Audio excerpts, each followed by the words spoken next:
Hey everyone, welcome to a new malicious compliance video. I hope you had a great day.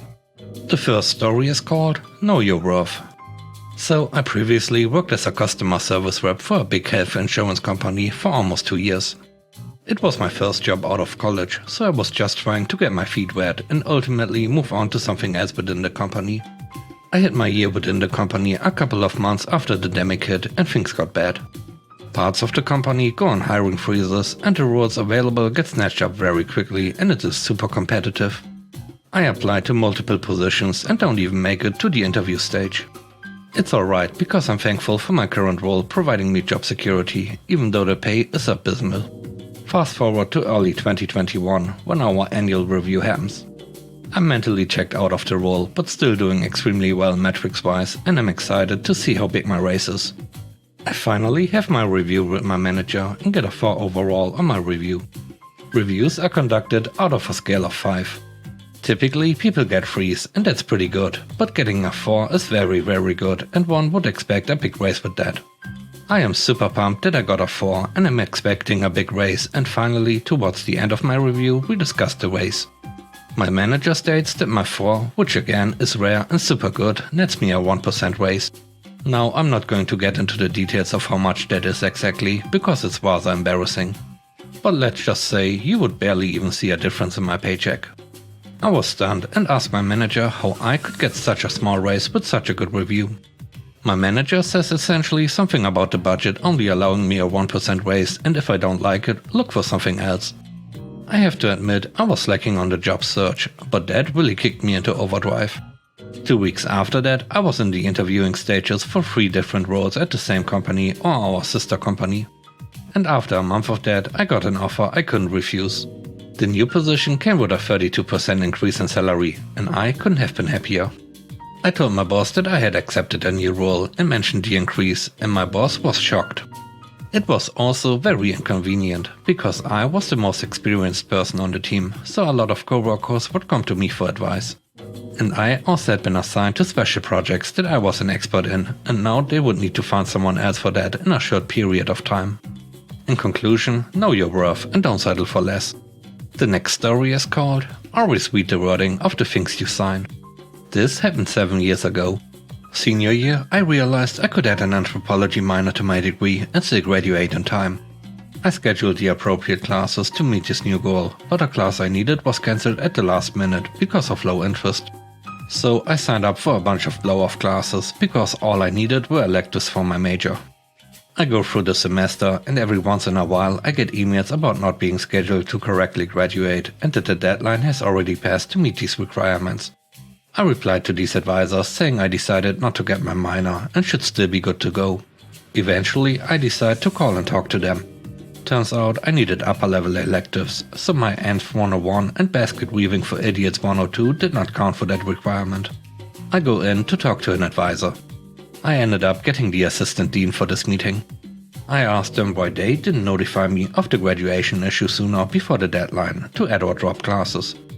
They said that they aren't notified of cancelled classes until much later. I asked if I could take some online classes very quickly and graduate on time. She said I could take online classes to fulfill the requirement, but that they have a policy where you cannot graduate the same semester that you take online classes, because the grades might not come in on time. I asked if I can appeal this policy. They said I could, but that I signed this paperwork saying any schedule change must be approved by the dean of my college during my final meeting with my advisor before the last semester, so it was unlikely to be granted. So, you are saying that the only thing keeping me from running an appeal of this policy is this paperwork I signed? I signed up for 2 senior level reading and essay intensive history classes. You are allowed to do a maximum of 3 weeks worth of work per week for online classes at this university. I had 9 weeks before the end of the semester, and the shortest window to complete these classes is 6. I wrote an average of 64 pages of essays a week for 6 weeks straight to get done in the 6 weeks. Grades got posted about a week before the end of the semester. Cue the malicious compliance. I write my appeal of the policy. I attach a copy of my signed paperwork that says any schedule change must be approved by a dean of my college.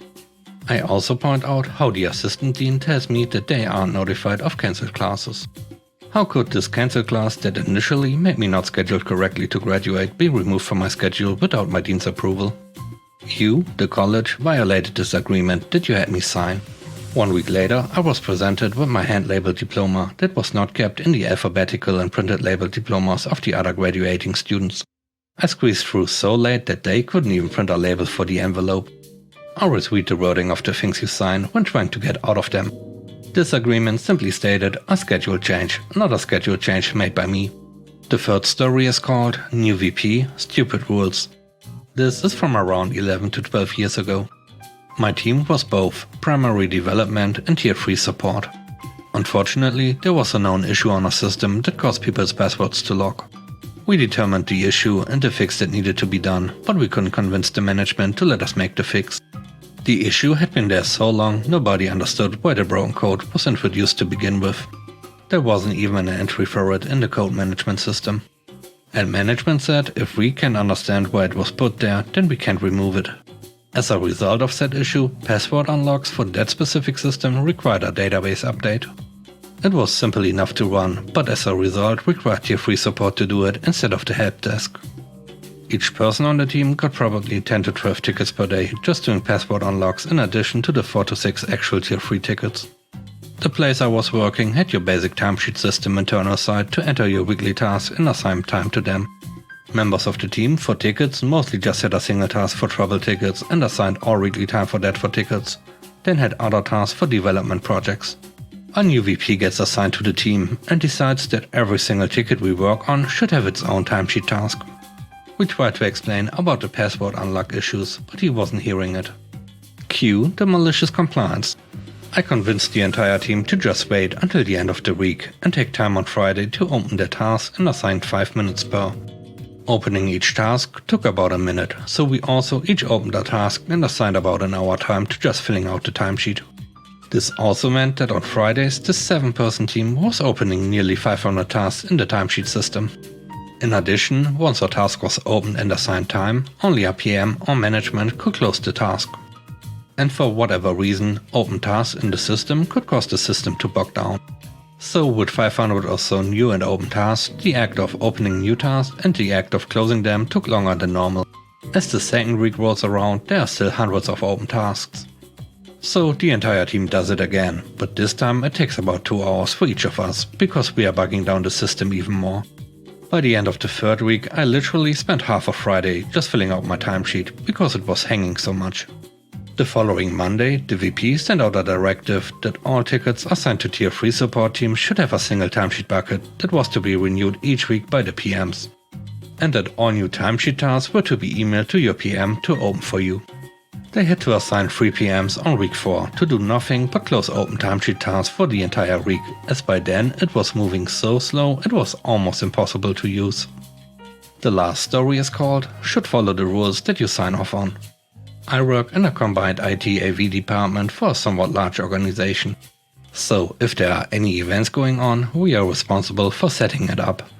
This usually involves setting up sound systems, projectors and cameras, and ensuring that when someone plugs in the laptop, it functions as expected. For years we got a lot of last-minute requests.